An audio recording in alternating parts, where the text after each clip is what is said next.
Presently, I just want to introduce that he is a professor at Aligarh Muslim University and medieval Indian history. He has worked a lot, and basically his main specialization is archaeology, medieval archaeology. That is very rare nowadays. Very less people are working on archaeology of medieval India, and he is the one. And in this statement, just I want to say that I just take your leave for my class, and I welcome Professor Pundir. He is my teacher. He was my teacher and mentor also, and nowadays also he is. And then I welcome him and thank you. Professor Pandey and Professor Mishra is also there, and thank you very much for. Thanks for including me in this kind introduction and announcements, which you very well deliberated and delivered.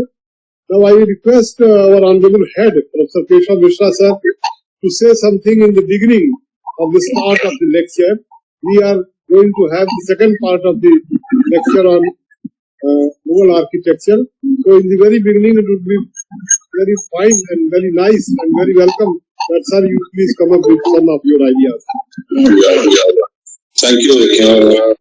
Thank you so much, Professor Rakesh Pandey sir, the visionary coordinator, and as I would say, आप ही तो sir Bhagirath रहे हुए हैं heritage management programme के. आपके भगीरथ प्रयास से ही ये सभी चीजें जो हैं वो हो पा रहा है. It's turned out to be a very, very pleasant afternoon. My namaskar and greetings of the day to respected Professor Pundir Sir. He has been very generous, and I was honored when during his part one of this lecture, he very ably narrated from the days of Babur, and we are thankful to you, sir. As far as Mughal architecture is concerned, I'm taken back to my days in St. Xavier's, Ranchi. Our teacher used to talk about Ferguson's literature and Percival Spear's observations on the Mughal architecture. And I do remember today you will be taking the Mughal architecture at its zenith, after Jahangir, Shah Jahan, and the double dome and other things. So I'm welcoming you, Professor Pundir Sir. The students will be tremendously excited about listening to you, because the discussion proved to be so stimulating and so thought-provoking that this will continue. And I'm very sure maybe today onwards the Mughal architecture will be, in history we never say that it will come to an end, the dialogue is continuum, but as far as this Mughal architecture is concerned, it may today, after your deliberation, it may come to an end, but there will be again beginning as far as new things are concerned. So I take your what I can say, best wishes, and for me, at the institutional level or at the individual level, we always look forward to listen to you, Pundir sir. थोड़ा विलंब से join कर पाया क्योंकि ऊपर में centre for women studies development programme में dean साहब आए हुए थे, वहां पर भी प्रोग्राम चल रहा है. As pandemic is coming to a wave, I don't know फिर क्या होगा. तो नॉर्मल ऑफलाइन मोड में भी फंक्शन से स्टार्ट हो रही है फैकल्टी ऑफ सोशल साइंसेज में भी प्रोफेसर पंडिर सर, और हेडशिप के कारण एक जो जिम्मेदारी रहती है उसका भी निर्वहन हो रहा है. लेकिन जो बड़े बुजुर्गों की बात रहती है, पांडे सर हम लोग को लगातार एक के एक सिलसिलेवार तरीके से हम लोग के हेरिटेज मैनेजमेंट प्रोग्राम में ये जो महत्वपूर्ण चीजें हैं उसको बताते रहते हैं. तो आप, क्योंकि I know you are a practitioner, आपके स्टूडेंट प्रोफेसर ताबिक ने सही बताया कि आगरा हो, फतेहपुर सीकरी हो, वहाँ के कंजर्वेशन प्रिजर्वेशन में आप जुड़े हुए. और अपने मेहमानवाजी के मामले में भी कहा हुआ है कि मिश्रा जी कभी आप आइए परिवार के साथ, तो हम लोग उन चीजों को देखेंगे। डिस्क्रिप्शन तो है लेकिन होलिस्टिकली 100% तभी हो पाता है जब अपने आंखों से देखें। मुझे पुंदीर सर ताजमहल का जो चांदनी रात जिसमें सबसे ज्यादा ये होता है, इट वॉज 1972 मेरे पिताजी क्योंकि एंथ्रोपोलॉजी के थे और वो फील्ड वर्क में ले गए थे अपने स्टूडेंट्स को। Okay sir. हाँ, रांची कॉलेज में बीए में ही प्रोग्राम था एंथ्रोपोलॉजी वालों का फील्ड वर्क में। उसमें मुझे अच्छी तरीके से रात वो पूर्णिमा वाली रात मुझे याद है। मतलब जो संगमरमर जिस तरीके से चमकता है, आई मीन इट वाज 1972, लेकिन I vividly remember it for sure, क्या चमक होती है। तो जी जी जी वो क्या वो इट वाज ग्रैंडर तो शब्द नहीं है मतलब, लेकिन वो तो आंखों से आदमी जब देखता है तब मालूम होता है। Correct sir. जी जी जी जी जी मतलब हम लोग आमतौर पर ये एक्सप्रेशन बहुत बोलते हैं कि beauty lies in the eyes of the beholder, तो लेकिन इस मामले में भी जो एक ग्रैंडर है उसको जो फील करता है देखेगा उसको ही मालूम हो पाएगा वो क्या है। तो मैं अपनी बातों को यहीं पर ही रुकता हूँ, मैं लाभान्वित लगातार होता रहूंगा। और सर मुझे मालूम है कि आप हम लोग के मामले में इतने जेनरस हैं कि प्रोफेसर पांडे सर या हम लोग फिर कहीं कुछ ये होंगे तो आप जरूर। और ये मतलब प्रॉमिस जो है एकेडमिशियन की तरफ से होगा कि ऑफलाइन जैसे ही हम लोग रिज्यूम करेंगे आपको सर बुलाएंगे जरूर। और हम लोग के जो मित्र हैं देवराज, उन्होंने तो कहा है कि हाँ पुंदीर सर पहले बनारस आएंगे और मैं और पुंदीर सर फिर हम लोग मुर्शिदाबाद जाएंगे। I look forward to that moment and warm welcome sir, warm welcome and my regards because maybe जब खत्म होगा मैं नहीं रहूंगा, so we will carry forward the thing. Okay, thank you sir. Sir, it was very nice presentation and introduction by Professor Mishra sir, and I again welcome those who joined late, and now the time has come. I request Honorable Professor Pundir to come up with the presentation. This would certainly be very, I should say, very informative, and it would certainly throw light on how the Mughal architecture is part of our great heritage throughout the freedom movement and during the medieval period also, and at present in the form of Lal Killa, Red Fort, and other things. So, to come up with the presentation. Please, sir. Oh, thank you very much, Professor Pandey. And I'm also thankful to Professor Kesam Mishra, who started, and actually, it's a very enthusiastic starting given by Professor Kesam Mishra. And I'm also very thankful to Professor Tawir Kalam. He introduced me and he make the audience come to know about me. And thank you very much. And now, today I have planned I should not consume too much time, because consuming too much time means that we will leave no room for the cross-examination.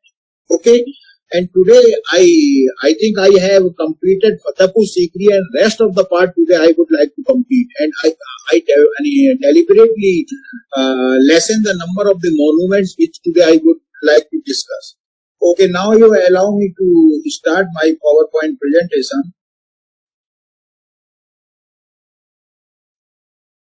If you recall your memory, now you are able to watch my slides. Anybody can confirm me? Yes, sir. If you briefly, I summarize the characteristic features of the last lecture. Babar introduced so many things like Chaharbagh and a typical type of the mosque, and then Akbar laid the foundation of the Mughal school of Mughal architecture, and Akbar, the first building which was commissioned under the Akbar was the tomb of Humayun. Then after tomb of Humayun, I have also discussed the Fatehpur Sikri.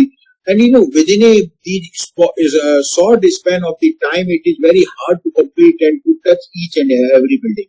That's why I sampled those buildings which proved a milestone in the development of the medieval architecture. And now today I start my survey, my discussion about the Mughal architecture with the tomb of Akbar. You know, Akbar was died on 15th of October, and he was in his lifetime he started to build his own tomb building, and there is a one part in Agra that is founded by the Akbar, and it was known as Behishtabad. At Behishtabad, presently this area you can locate in Sikandra, a suburban area of the Agra. And but you know this Behishtabad is also having a charbagh, a very great charbagh built by Akbar. And Akbar started to construct his own tomb building. He planned his own tomb building, and it is a 5-story building. And Akbar, when he was died, by that time 4 story has already been completed. The 5th story was completed later on by Jahangir. And you know, I started. What is the uniqueness of this building? And this building also proved a very important, you can say, achievement in the field of the development of Mughal architecture. This tomb of Akbar is also planned in the center of the charbagh. And if you recall your memory, so far as the tomb of M.K is concerned, it is also situated in the center of the charbagh. Here in the center of the charbagh, the Akbar started to build his own tomb building. And this charbagh is divided into a number of the quarters. And this division again was done with the help of the walkways and running water channels. And it covers the square place. And at the cardinal point, there built a similar structure, like on the, you can say, on the eastern and western cardinal point, there is a replica of the gateway. It looks like, this structure looks like gateway, but it is not the functional gateway. It looks like gateway, okay, but it is not providing any functional use. And on the southern and northern side, on the southern side, we have provided a main entrance through which you can enter into the complex of the tomb of Akbar. But on the cardinal point of the northern side, the same structure has been built, but it was not as elaborated as the southern gate. And this building is very important. It is having a 5-story. The first story is having a chambers on all sides. Now you see, if you pay attention, the chambers are having a, behind the chambers, you are having and behind these cloisters, verandas, arched cloisters, we have a chambers. And in the center of this building, there is a solid masonry, but on this, from the southern side, a tunnel moves and it opens into a square central chamber. This square central chamber contains the grave of Akbar. Now from all sides, you have a such type of the facade to arched opening and having a central gateway. This central gateway is again built in the form of a half-domed portal that is in typically Mughaliya language that is known as pista. And if you recall your memory, such type of the veranda and behind the veranda we have a chamber, such type of the pattern you can also get in the tomb of M.K. The first story is composed of like that. And so far as the central chamber is concerned, central chamber is containing only the grave of Akbar. And this chamber has been spoiled during the 18th century, but it was conserved and preserved later on. You know, some traces of the inner decoration could have also been survived. These inner patches of the inner decoration which could have been survived indicated once this interior surface of this chamber was highly painted with different themes. But presently, it is the simple plaster done by Archaeological Survey of India. In the center of this chamber, we have a grave of Akbar. And now the main structure, this main structure is created in such a way, it creates the pyramidal shape. The lower story, then the second story, third story, fourth story, and ultimately the 5th story. Each story receded to the inner angle and it created a pyramid. Now you see this structure is dominated by the skyline of the Chhatrij. Each and every Chhatrij, here you find a large number, a clustering of the Chhatrij. The Chhatrij are introduced in this structure in such a way it creates a rhythm. If you draw a line, and these Chhatrij are forming a perfect pyramidal shape so far as this structure is concerned. Now you see here this structure is not built on traviated style as you identified in the Fatehpur Sikri. This structure, Tomb of Akbar, is built on the arcuate style, built on the superstructure of the arches. If you invite me, what were the architectural elements of the indigenous type? Here indigenous architectural elements are only Chhatrij so far as the Indian architecture is concerned. Rest is the building that is purely Islamic and that is archaic. The first build after the first story, second story has been conceived in such a way, having a cloisters on all sides. I think this picture is quite self-explanatory. You can watch here. These are the cloisters. Again, these cloisters are based on, cloisters means veranda, based on the arches. And this second story receded to the inner side, leaving this space to be used as a terrace. On all at the cardinal point, the first story is having a such type of the vista. I think you can also change my cursor. You are changing my cursor? You are able to see my cursor? Anybody? Yes, sir. Yes. Okay. And then the third story is again receded to the inner side. And this story is again composing a veranda on all sides and having a clustering of the Chhatrij in such a way that now it looks like forming a very beautiful skyline, beautiful facade. Facade in building, the face is known by the term facade. Now the fifth story, last story. Last story was built by the Jahangir. Jahangir changed the orientation and planning of the last story. How Jahangir introduced a typical formation, and now this structure, so far as the fifth story is concerned, fifth story is having a central courtyard and surrounded by the cloister, surrounded by the veranda on all sides. In the center, open to sky, a replica of the grape was built. The replica of grape means a imitation of the sonata, imitation of the grape was built, and this story is open to sky. There is a lot of debate continue. What was the original plan of the Akbar? And there is no textual information we could have. What was the original plan? This structure is indicating something. What type of the fifth story Akbar planned to build? And Akbar planned to build, having a dome over it. Unfortunately, this fifth story is having no dome, but Akbar planned a dome, and Jahangir changed the whole story, and this fifth story was built with white marble. The total change, whatever has been conceived, planned by the Akbar, has been thoroughly changed by the Jahangir. Below four story was exactly executed on the same planning created by the same planning done by the Akbar. But the fifth story has been changed. This is a very, you can say, messy mausoleum.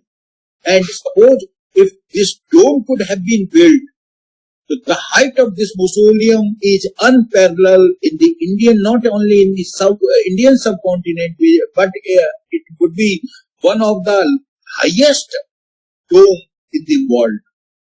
But since Jahangir had changed the code thoroughly, but you can raise a question, how you can say that the dome was planned earlier? In the original planning, there was a dome, because the masonry, solid masonry was created from the first story.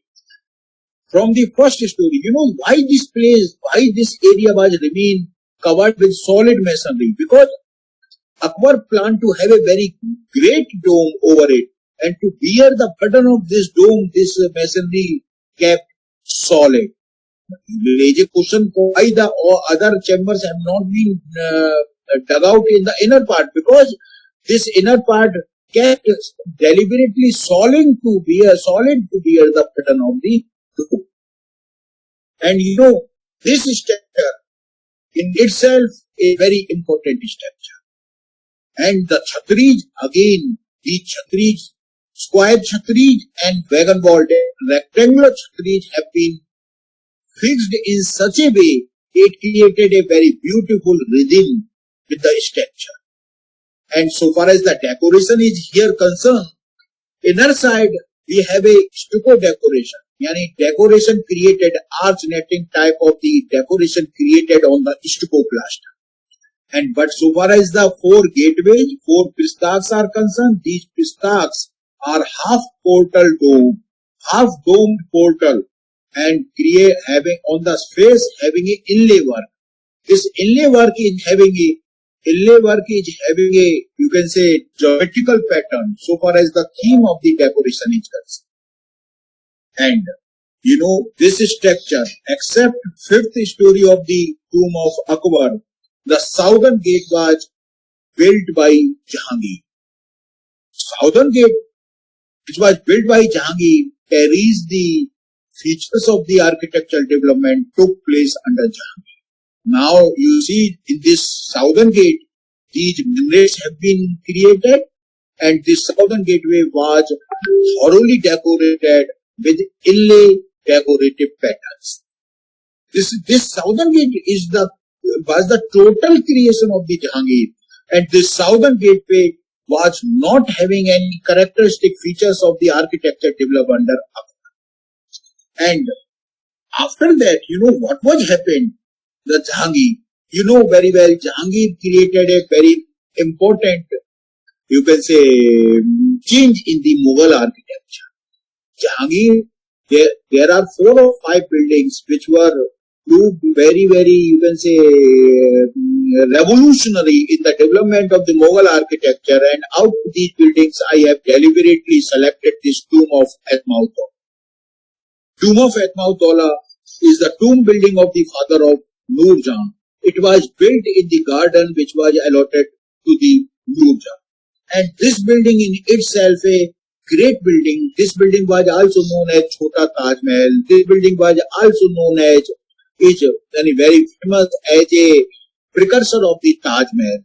And in this building, in constructing this building, a total change occurred in the development of the Mughal architecture. This building was the first building having the utilization of the white marble and inlay work. Under the Akbar, the main pattern, the main theme of the decoration is the geometry, and the main medium of the decoration is the carving, nakkasi. But now everything has been changed, and now the carving has been replaced by inlay work. And you know very well, inlay work, when a design has been created has been cut in a one stone, and this cavity has been filled by the stone of other color in a particular, you can say, in a particular design. And this inlay work was heavily found on the tomb of Atmautollah. Tomb of Atmautollah was built again on a Hast-based plan, and there is a 9 chambers. The central chamber is surrounded by the 4 cardinal chambers. These 4 cardinal chambers are rectangular, while also surrounded by 4 corner chambers. These 4 corner chambers are square.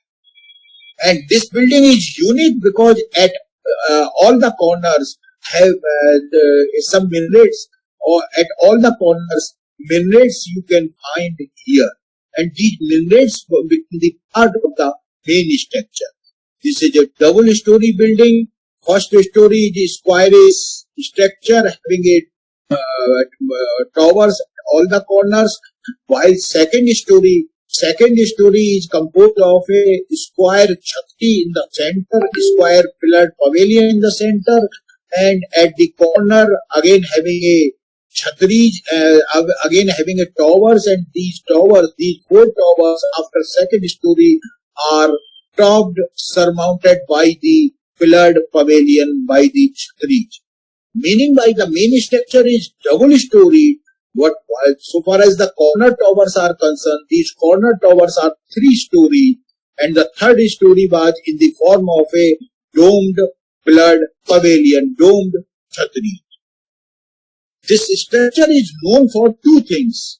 First, the use of white marble. Second, for the inlay work. And this structure, except having a decoration inlay work, is also having a paintings. And the paintings are also an important development, a change in the Mughal architecture.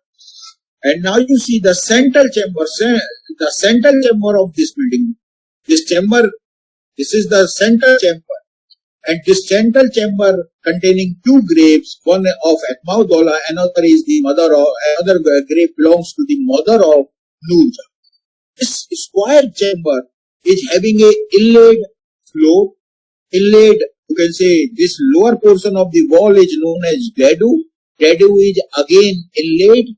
Inlay decoration is found in dadus, and now your both are vertical. When you go up, now you found niche, tak, and each tak is having a floral decoration. All these floral decorations have been executed in a stucco. And if you see, now you know this chamber is flatly roofed, but from inside it looks like a ceiling of the dome. Though it was not surmounted by the dome, because the second it is surmounted by the square pillared pavilion in the form of the second story. But from the inside, this ceiling looks like a concave ceiling. Coved ceiling is also another name we have given. Now you see, sconces have been provided, and these all are so profusely decorated with paintings. Highly decorated with paintings.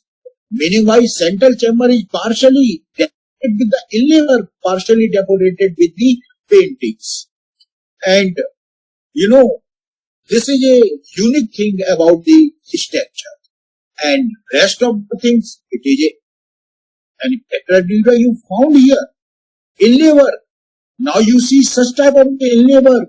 Here the white, in the base of the white marble, the stone of other color has been put in the cavity and forming the stars, forming the flowers. Such decoration is dominated on the, you can say, lower portion of the wall. And apart from it, some theme, very important theme has been executed. Decoratively, some very important theme has been executed in inlay work. Now you know this is Surai. This is a pot having a flowers coming out. And you know, this is a typical feature of, this is known as Chini Khana motif belonging to the Jhangi. And this Surai sometimes is also considered as a wine pot. Is directly associated with Jhangi. And such type of very beautiful inlay work. This theme has been executed with a inlay, very, very beautiful inlay work. So with this, a new change came in. You know, though we have given a credit to the Shahjahan for introducing a revolutionary change in the Mughal architecture, but as per my own researches and assessment, all these changes have been initiated by Jhangi. This inlay work, use of white marble, everything started by Jhangi. And Shahjahan adopted everything and used a massive scale. That's why in a one side we can give credit for all these revolutionary changes to the Shahjahan. Now I start, with this brief introduction of this Atmaudola, I would start Shahjahani architecture. Shahjahani architecture always attracts a lot. before discussing Taj and other buildings, first of all, let me make you acquaint what were the characteristic features of the Shahjahani architecture. And the first important feature of the Shahjahani architecture is multicast arches. These are the foliated arches. Whenever you see such type of the cusp, these are the cusp arch. And whenever you see such type of the cusp arch in any building, without lapsing any time, you can declare it belongs to the Shahjahan. But one thing you keep in your mind, that these cusps must be 7, 9. If these cusps increases from 9, from 11, then it was the creation of the 19th century. So these multifoliated arches have to be cusp having this type of the design up to 9 or up to 7 or 9, it belongs to Shahjahan. Apart from of using such type of the foliated arches, another type of the arches used by Shahjahan is known as rope molded arches. If you pay attention to my these pics, you found a arches. This arches, the molding of these arches, it looks like a rope, molded rope. In Hindustani, that is known as jewelry. जिससे अक्सर हम पुरानी चारपाई पुराने हम chords को बांधते थे. Such type of the decoration you found here, and these arches are typically, these two type of the arches are typically the Shahjahani architecture. Another important aspect, characteristic feature of the Shahjahani architecture is using the foliated base. This is a base of the pillar, and the bases of the pillar is having a foliation, like the arches. Here also having a cusp, and such type of the foliation you found on the basis of the pillars used in the buildings belonging to the Shahjahan. Third important characteristic feature is the bulbous dome. These dome take the shape of the valve, elliptic valve, and having a drum, and on this drum, on the raised elevated drum, we put this valve type of the shape. And another important characteristic feature for which Shahjahani architecture is known as use of white marble. And Shahjahan was crazy for white color. Very, very crazy for white color. And apart from these structural characteristic features, another feature is the sunk fountain. Such type of the fountains, sunk fountains, one can come across in the Shahjahani palaces. These sunk fountains we never get before Shahjahani period.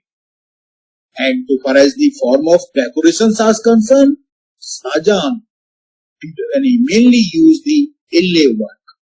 And the floral designs have been depicted, executed in such a way, it looks like real.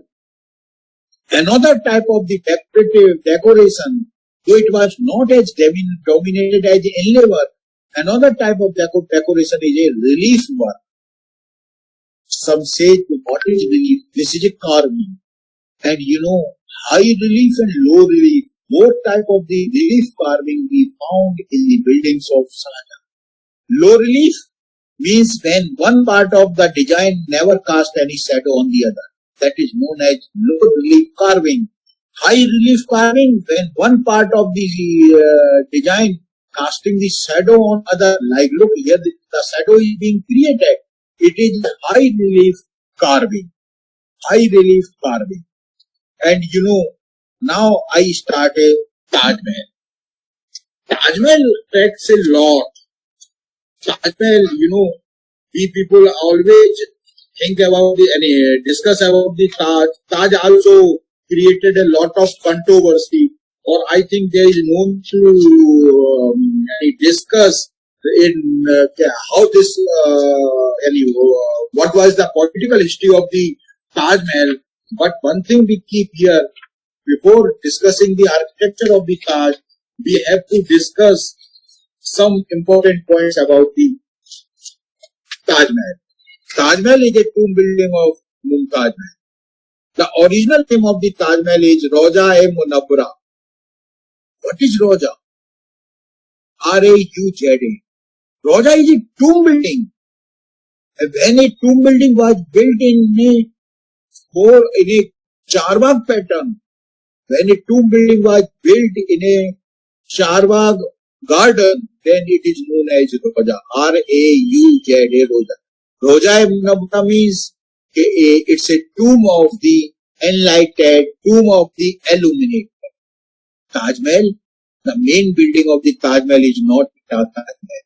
I think the proper word which we should use for the Taj Mahal, it should be a complex of Taj Mahal. Taj Mahal is not any building, any single building that we can consider in an isolation. No.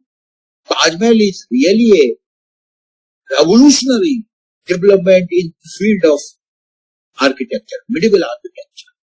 And this building could not be possible without the use of advanced mathematics. Even this building is known for bilateral symmetry. You stand anywhere in this building and conjecturally divide the building into two parts, and both counterparts are equal so far as the measurements are concerned, so far as the sides are concerned. And this building is in itself, for the last 25 years, I attempted several times to criticize this building, but I failed. And now let me introduce the scheme of Taj Mahal. Till Taj Mahal, all the Mughal tomb buildings were built in the center of the Charbagh. This is the first tomb building which shifted from center to periphery. You followed? Now this building, Taj Mahal, was built on the northern periphery of the Charbagh, or at the northern cardinal point of the Charbagh. Keep it in mind. Here the tomb building was not built in the center of the Charbagh, but it was built on one side of the Charbagh. If you can discuss the Charbagh, so the origin of the Charbagh lies in the Central Asia. And at Central Asia on the rivers, stepped gardens were built. And here we followed the stepped garden. And this is the Taj Mahal on the northern periphery of Charbagh. There is in the center, there is a main tomb building of the Taj Mahal, and on the eastern side we have a small building. On the western side we have a mosque, and this eastern building is strictly resembling to the structure of the mosque, and that's why this eastern building is sometimes known as replica, sometimes known as Jawab. And now you see, this eastern building is built to create the symmetry. Both buildings here created this mosque. If we will not have any other building on the other side, then it is unsymmetrical. The main structure is surrounded on the eastern and western side by the same structures. At the corner of this platform, we have a towers. These towers, here on this side, river Yamuna is flowing, and Yamuna river is flowing. And these towers, if you are able to look my cursor, these towers overhanging the river Yamuna, and these towers are accommodating the passage to approach the river Yamuna, or accommodating the water bodies. Well, on the inner side we have again two towers. These two towers were made for some linear work like the toilets and something like that. And on the southern side of the main Taj building, we have a Charbagh, and this Charbagh is again divided with the help of the running water channel and paved walkway.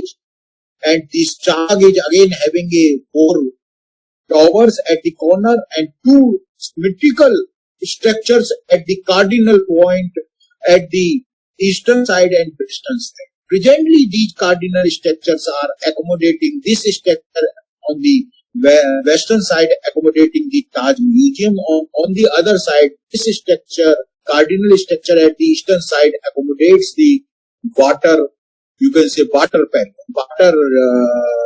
structure. And this Charbagh can be provided entrance with this southern gate. this is the main gate to enter. I have already emphasized from south one can enter in a Makbar. And in front of this southern gate, we have a whole complex, and this complex is known as Jilau Khana. Jilau Khana is a court where the people can get fresh here, and they can take bath, something like that, to enter into a main tomb building. And on the both side of this Jilau Khana, this corner and this corner, we have a two small maid servant quarters. And on the other side, we have a small tomb building. These two buildings is again having a charbagh, a small tomb building. And these small tomb buildings go having a wrong nomenclature, but these tomb buildings are presently named on the other wives of the Sanja. And between these maid servant quarter and tomb building, we have a western gate. Presently, entrance has been provided from this gate. And this is a eastern gateway, and it is also functional.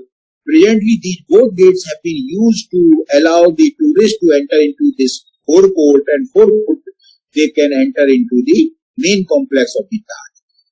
Earlier a four sarais have been created on the southern side of this Jilau. As per the original plan, these four sarais were built to accommodate the, trading caravans, and whatever money has been earned from these caravans, these money earlier was planned to spend in the upkeeping of the Taj complex. But unfortunately, in the course of time, all these massive, these are the massive sarais.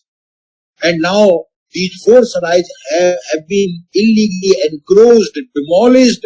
And now, presently, if you able to look at this remote sensing, the satellite picture, presently, these sarais have been erased out, and a new locality that is known as Tajganj developed over there. And now, the main structure of the Taj Mahal.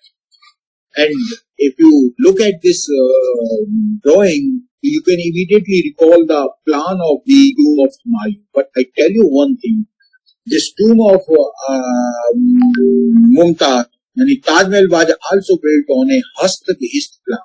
A central chamber, here the central chamber is octagonal, corner chambers, and at the cardinal chambers we have a pistak, we have a great portal.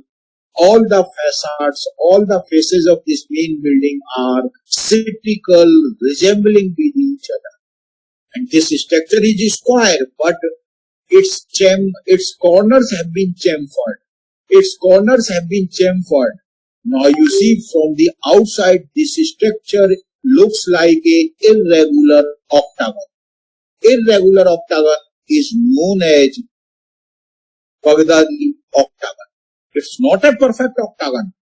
And now these four diagonal sides are symmetrical in dimensions and pattern, while all cardinal faces are symmetrical, resembling with each other. And now it's an elevated picture of the Taj, having a great platform. This platform is having a four minar. These minars are four story. Now you look, there is one change. In case of the Jahangir, the minars are adjoined with the main structure, are the part of main structure. But now here these minars are standing independently, though they are the part of the scheme of the whole tomb building, but they are not connected with the main building. Taj Mahal, the central chamber is surmounted by a very bulbous dome, and this bulbous dome is surmounted by a inverted lotus, ulta, and kalash motif. And it is this main bulbous dome was surrounded by four chhatris. Basically, these four chhatris are surmounting the corner chambers, and it's a very beautiful pistak. And this pistak, main central portal is known as pistak, is flanked by double-storied alcove on both sides. As far as the Now you see, this is a section of the Taj Mahal. Taj Mahal is having a double dome. This is the outer shell of the dome and this is the inner shell of the dome. And in this platform on which Taj is standing is having a crypt, is having a underground, and this underground is very simple, and this underground is keeping the and enshrining the main tomb building, main graves of Shahjahan and Mumtaz. And there is a lot of controversy on the river side. There are series of the chambers, and these chambers are belonging to that.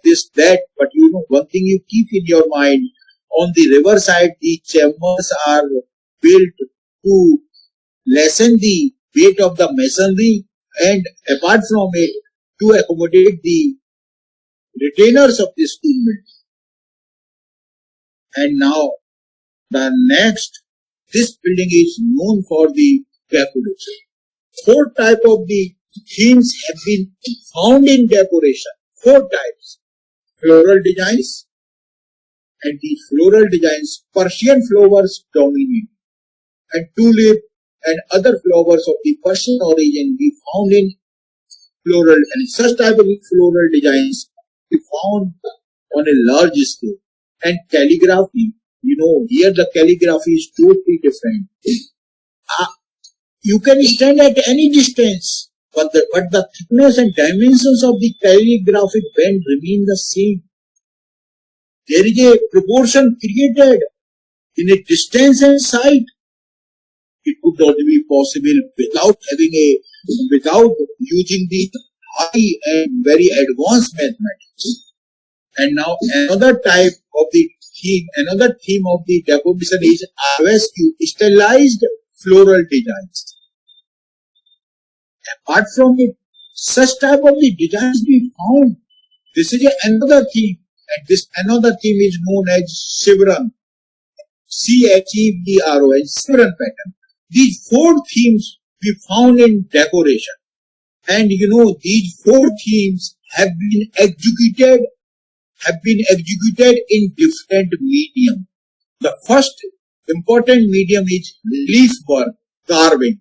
Now you see, this is a flower executed in a high relief. Is part की shadow आ रही है. It's a very beautiful flower. Now you see these panel. This panel in the center is having a flower. It's a carving. Here, this is a lower part of the wall. In the center, having a very beautiful flower carving. Carving has not been discarded. Carving is not a part of the Persian architecture, though other important characteristic features borrowed from the Persia. And another important medium of executing different themes of the decoration is inlay work. Now you see inlay work. These flowers have been in the white marble. This cavity has been cut. Cavity of the flower design has been cut, and these stone of third color have been put. And now you see what a beautiful flowers have been created in inlay work. Here precious stone have been used to create the design, to fill the cavity, and because of the use of this precious stone, it is known as Padura. Now you see this type of the flower. It's a Mughal, coral, and now cavity. This flower design cavity has been cut in white marble. Then this has been fixed. Mughal has been cut in the flower shape and has been put here. And this inlay work needs a great expertise. How to cut a cavity and how to cut other stone exactly the same to fill the cavity. Today we cannot achieve such type of the inlay work even with the use of mechanical power. We have a drill machine, so many things. But even in the preservation, if you can say inlay work got deteriorated, we are unable to fill that stone in the same way as it was filled during the time of the Shahjahan. Now you see the graves. The stone of the graves is so beautifully inlaid.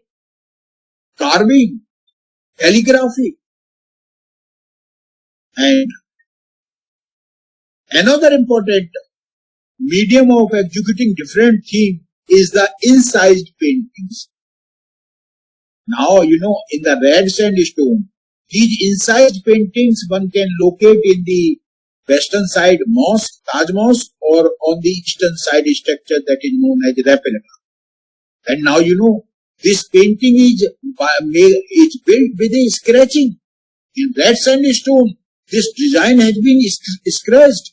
This scratched portion design has been filled with different color like white colors. And and in eastern side structure, this type of the paintings we can look at. Now you see, there is a two Taj depicted in this painting.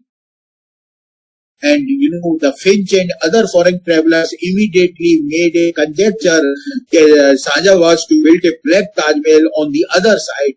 And this painting leads such type of the misconception. Oh, on the other side, when I have surveyed, I even not found the foundation. There was a simple charwak on the other side. And this, now you can raise a question from where this second Taj is created in this painting. The second Taj is the reflection of the main Taj in the water of the river Yamuna. Again, these two flowers belonging to the Persia. And with this, Taj is very important. Whole structure is built with a brick. And this brick walls have been pasted with white marble. And this white marble has been inlaid with precious stone. Taj is known for three-dimensional symmetry. You stand anywhere at any angle. If conjecturally, if you create a line bifurcating Taj by standing anywhere, both sides are equal to each other. This is a building where I fail to get the difference of 5 millimeter. No. This structure is having such a proportion. This structure is having such a proportion. One cannot imagine. Now you see a perfect rhythm, crescendo has been created. And this structure is, of course, you can say, minimize the damage created by seismic activities. No. There is a lot of, you can say, cock and bull story about this structure. I studied this structure for the last 25 years. Whenever I'm free, I used to go there and spend time in this structure. I have, attempting very hard to make any criticism of this structure scientifically from the building technological point of view, from the architectural point of view. But this is such a perfect building. And this building could not be the outcome of the only love emotions. No. It invites a great use of science and technology. And a large number, several times, a seismic activities took place, but this building, and no cracks has been created. No crack has been created in this building. Even in the dome, it is such a perfect building. And we have a very short of time, then I will rush up to tell you something about Shahjahan. Then I would like to stop and open for the discussion. Shahjahan, why Shahjahan left Agra? Shahjahan became fed up with Agra. Shahjahan has demolished all the buildings, more than 550 buildings built by Akbar in Shahjahani in Red Fort at Agra. He left only 4 buildings, 2 gateways belonging to Akbar and 2 palaces. Rest of the buildings have been built by Shahjahan. Still Shahjahan, his urge for new buildings could not be saturated at Agra. In my survey, I have located a large number of the buildings. Lodi buildings have been converted into a Shahjahani buildings. But Shahjahan was not saturated in Agra. Ultimately, he planned a rectangular city, fortified city at Agra, at Delhi. And this is the basic plan. River Yamuna was flowing here. It's a plan of Shahjahan. Now you see, this is also it forms a irregular octagon. And this irregular octagon, I think everybody is well aware with this gate. This is a Delhi gate. And now it is used for the Prime Minister to deliver his speech. And this gateway is very important, typically of Shahjahani architecture. This is the main entrance, and this entrance is covered by another fortified wall. This wall is a curtain. Nobody can enter in directly. Nobody can enter directly in this structure. And it created a zigzag passage. It created if you want to enter into it, then you have to enter from here, and then you take a left turn to enter into it. And after entering into it, then we have a Nawat Khana. Before Nawat Khana, this passage is known as Meena Bazaar. It is a covered structure. On the both sides having a shops, and this Meena Bazaar was used to hold the market during the Friday, each Friday. Still, you are, after crossing this Meena Bazaar, you cannot claim that you are inside the Red Fort and Shahjahanabad. And then there is a Nawat Khana. Nawat Khana is the main entrance to the palatial complex, palatial structures, palatial blocks. This Nawat Khana, it is called Nawat Khana. The first story is in the form of a gateway. Upper story is built, used to have a drum. And whenever any dignitaries came, then these drums were beaten. That's why it is known as Nawat Khana. Now you see, you can easily perceive what is a Nawat Khana. Basically, it's a gateway. On the both side having a double story, and on the other, in the upper story, we have these violated arches were closed by the ASI. Otherwise, this is open and it was being used to beat the drums inside. It is flatly roofed structure, no dome, and at the four corners we have a type of the square Chhatrij. The use of Chhatrij started by Akbar, but Shahjahan used the Chhatrij as to form the skyline on a large scale. After entering into then you reach this Diwan-e-Aam. Diwan-e-Aam, a structure based on the superstructure of the arches and having a pillars. It is divided into square compartments built with the help of the pillars, and these pillars are giving the support to the arches, foliated arches. And above these arches we have a dropping each chhajja. Again it is flatly roofed, having a chhajja. One thing keep in your mind, Shahjahan was so crazy for the white color. Whenever he was lacking the white marble, he used to plaster the building with white lime, white cell, sunk piece के जो उसका बुरादा बनाया जाता है, it was mixed with the lime to create the white color. This is a Diwan-e-Aam. And then after entering into a Diwan-e-Aam, a number of the palaces found. These all palaces are built in a line, and these palaces are overhanging to the river Yamuna. Today there is no river Yamuna touching this boundary because the flow of Yamuna deflected on other sides.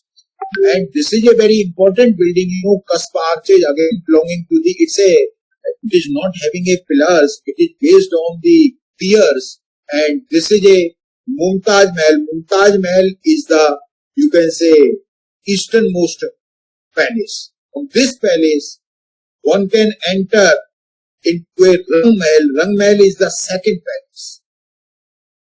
And this is a picture, this Rang Mahal is also having a sunk foundation typical to the Shahjahani architecture. After this Rang Mahal, we enter into a Khas Mahal.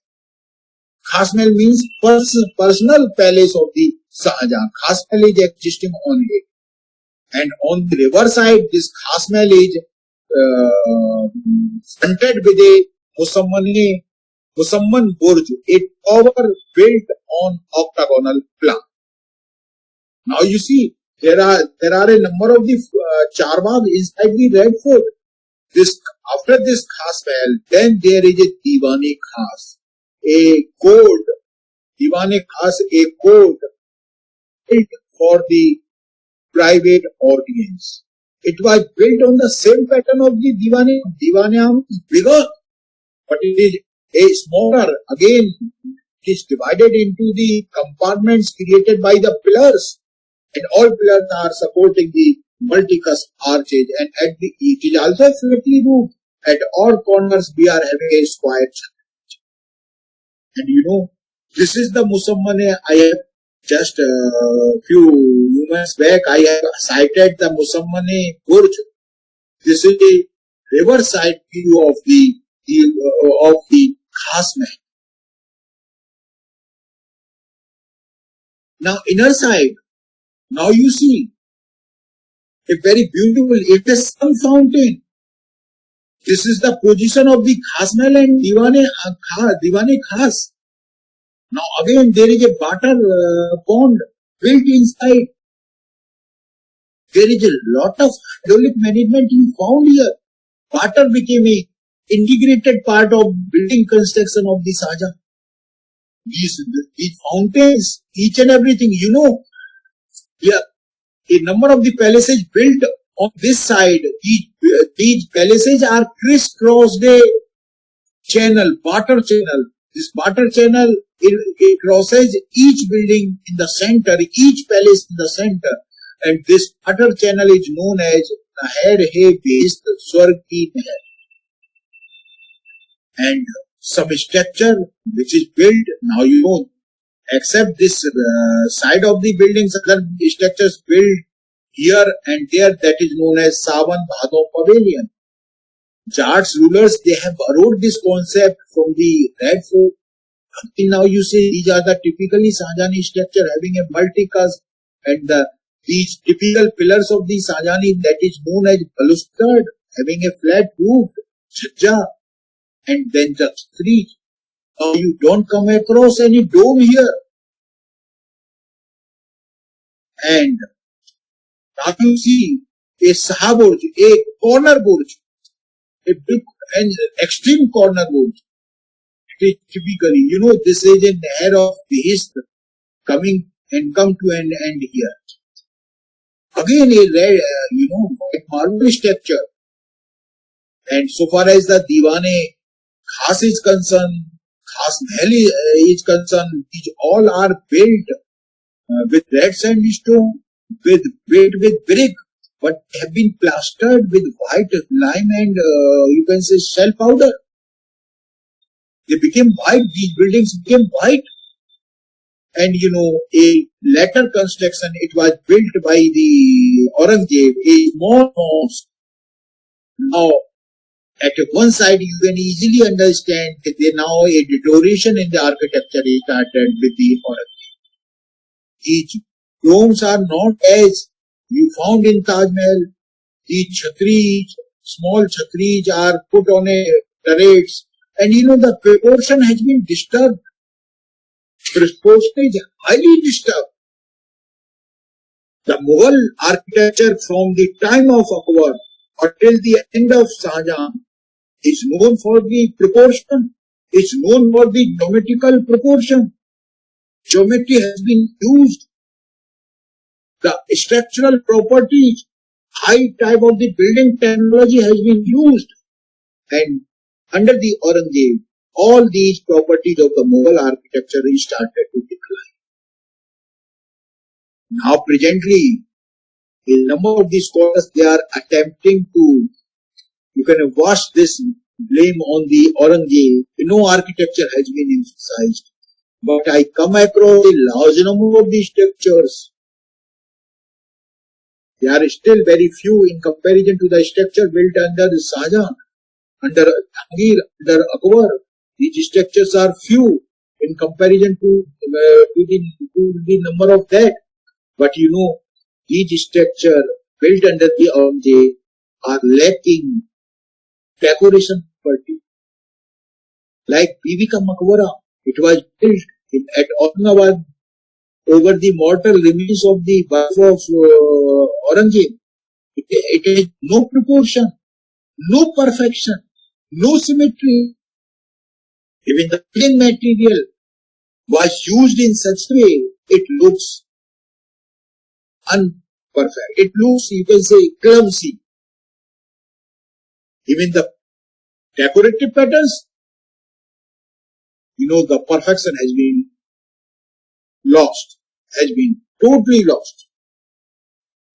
With this, I would like to stop here because I want to give a time to the discussion, and I briefly introduce 2 or 3 buildings, main buildings, known for a revolution in the development of the medieval architecture.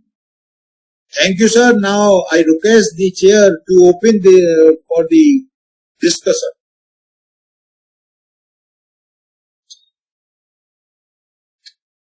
Getting my voice, sir?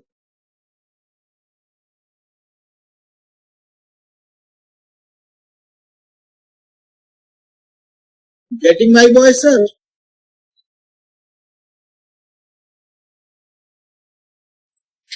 Hello?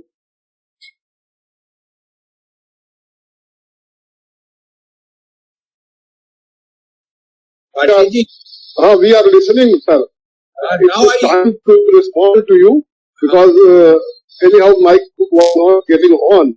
So now I'm hearing you and everyone is. Sir, I deliberately stopped my lecture here because I want the people should initiate the discussion. Yes, of course. The house is open for discussion, and I invite honorable students to come up with their queries and observations. आप सब विद्यार्थी लोग और भी जो आदरणीय श्रोता लोग से अवगत कराएं, प्रश्न पूछे, और आप सबका स्वागत है. On behalf of chair, I request all of you, ask any type of the question, because Taj Mahal is full of controversy. This medieval architecture is known for the debate, known for the controversy. Please come forward.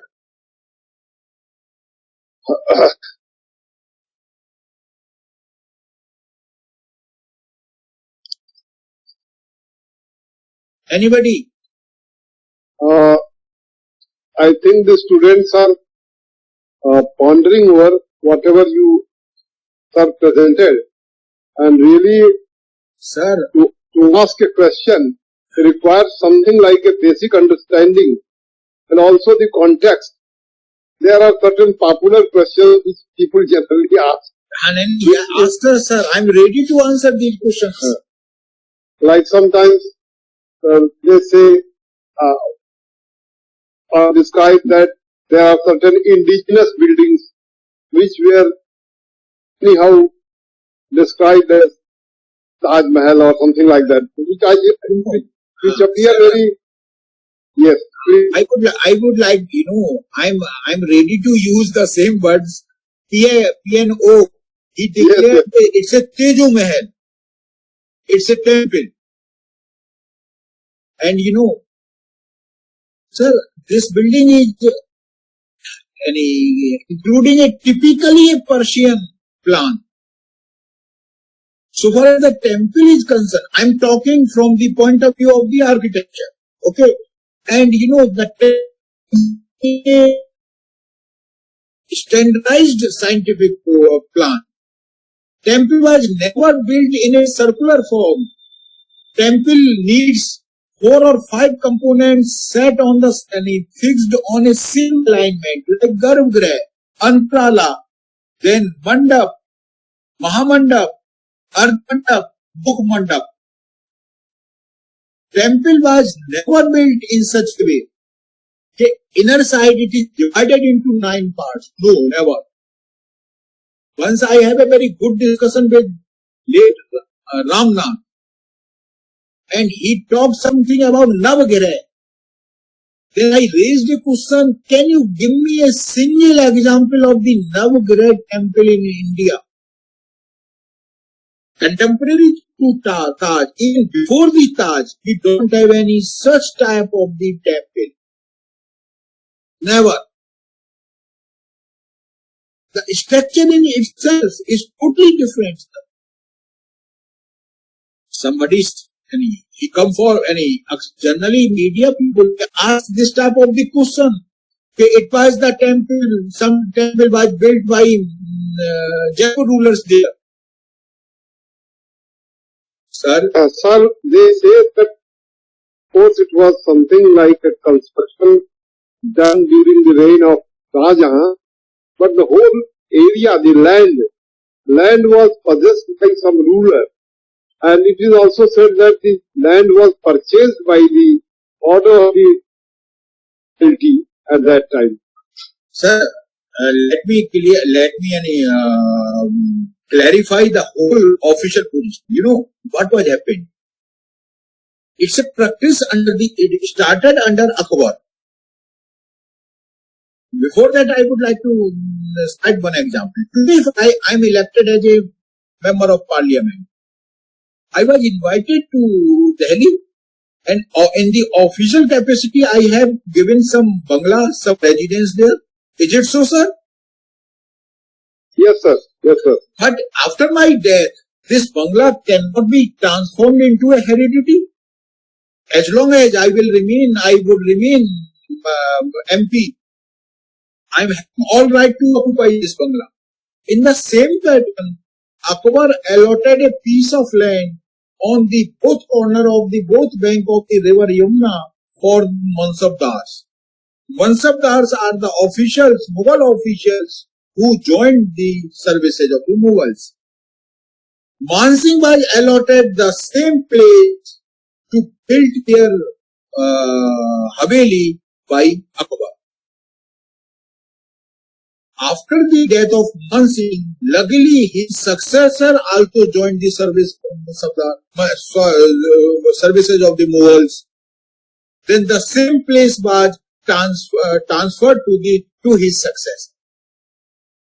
When Shah Jahan studied where he has to commission the tomb building of Mumtaz, this place was selected because this place was a highly elevated place, and here the conquered block is vertically scrapped. Why it is needed? A water pond has been created, and the reflection of this building can easily be created in this water. At that time, Mirza Raja Jai Singh was having this piece of land. Of course, there was a Haveli of because these Mughal Mansabdars, though they coming from the different ethnic backgrounds, they are allowed, piece of the land was allotted by the Mughal Bajta, but over this piece of land, Mansabdars are free to build their Havelis as per their own taste. When Mirza Jai Singh came to know about it, this place was selected, he approached the Shah Jahan.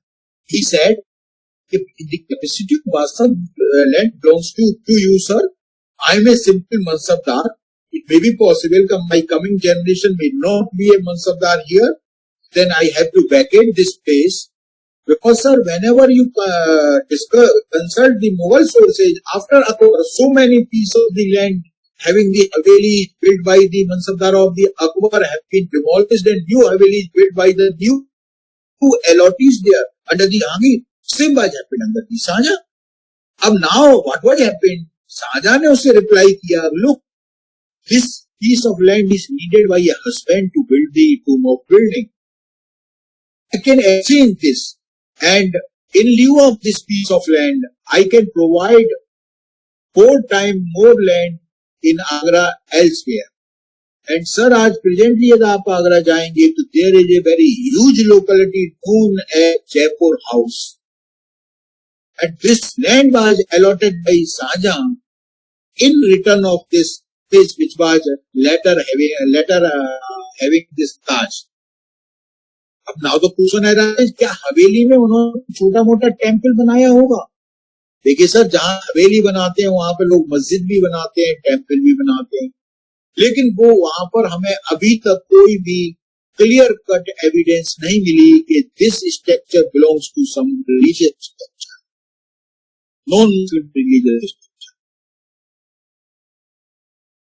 बिना इस पूरे sequence को understand किए हम फौरन jump कर जाते हैं। And you know this Taj was constructed during the time of the Jai Singh, Mirza Raja Jai Singh. I have surveyed all the buildings created by Mirza Raja Jai Singh in Jaipur and elsewhere. And to your surprise, none of the building by any angle resembling the Taj. You followed me, sir?